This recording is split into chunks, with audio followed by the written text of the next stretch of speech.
हम समझ रहे हैं डिज़ास्टर रिकवरी की बैकअप एंड रिस्टोर ये स्ट्रेटजी। अब बैकअप एंड रिस्टोर स्ट्रेटजी में कुछ स्टेप्स है, डिटेक्शन, फिर रिस्टोरेशन एंड फिर फेल ओवर। हम डिटेक्शन ऑलरेडी समझ चुके हैं। रिस्टोरेशन समझने के लिए हमें सबसे पहले बैकअप कैसे लिया जाता है वो पता होना ज़रूरी है, इसीलिए ये टॉपिक हम डिस्कस कर रहे हैं। तो रिस्टोर करने के लिए कुछ बैकअप की भी तो ज़रूरत होती है, कहीं पे तो कुछ स्टोर्ड होना चाहिए जिसको आप रिस्टोर करोगे। हम हमेशा जब भी बैकअप की बात करते हैं हम सोचते हैं डेटाबेस में जो डेटा है उसकी बैकअप की बात चल रही है, बट इन रियलिटी एक दूसरे किस्म का बैकअप होता है, वो है इंफ्रास्ट्रक्चर का बैकअप। सो ये दोनों बैकअप्स ज़रूरी है आपके पूरे सॉफ्टवेयर सिस्टम के डिज़ास्टर रिकवरी के लिए। तो बैकअप्स जो है किसी भी क्लाउड प्रोवाइडर में दो तरह के होते हैं।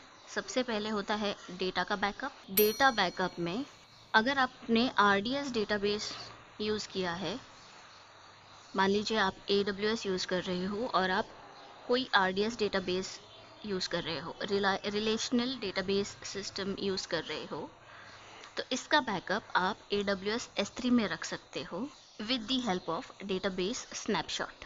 अब ये तो हो गया डेटाबेस के बारे में। दूसरी तरह का एक डेटा होता है, वो होता है एप्लीकेशन डेटा। यानी कोई भी एप्लीकेशन जब आपने इंस्टॉल किया है तो उसकी कुछ फाइल्स बनेंगी, कुछ फोल्डर्स बनेंगे, कुछ डेटा होगा जो आप यूजुअली AWS में EBS वॉल्यूम में स्टोर कर सकते हो। अगर आपने AWS वॉल्यूम यूज़ किया है तो आप अगेन ये डेटा AWS S3 में स्टोर कर सकते हो with the help of EBS snapshots. मैं आपको बता दूं, EBS वॉल्यूम का बैकअप मैंने डेटा सेक्शन में रखा है बिकॉज फाइनली वो एप्लीकेशन का डेटा है, डेटाबेस का डेटा नहीं है।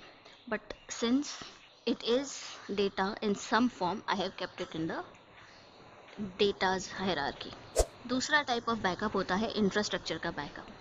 आप यूजुअली EC2 के इंस्टेंसेस यूज़ करते हो एज अ इंफ्रास्ट्रक्चर यानी जो मशीन जिसके ऊपर आपका सॉफ्टवेयर इंस्टॉल्ड है और जहाँ पे वो रनिंग है। अगर EC2 इंस्टेंसेस का अगर आपको बैकअप लेना है तो उसको आप AWS बैकअप में ले सकते हो, या तो फिर AWS क्लाउड फॉर्मेशन में इंफ्रास्ट्रक्चर एज अ कोड के माध्यम से स्टोर कर सकते हो। एंड ये जो दोनों AWS बैकअप या क्लाउड फॉर्मेशन का जो डेटा है वो EFS फाइल सिस्टम के फॉर्मेट में होगा। तो ये चीज़ नोटिस करनी हमें ज़रूरी है कि EC2 इंस्टेंस यानी इंफ्रास्ट्रक्चर को भी बैकअप किया जा सकता है या करना चाहिए। उसके भी अलग अलग तरीके होते हैं based on your project and expense.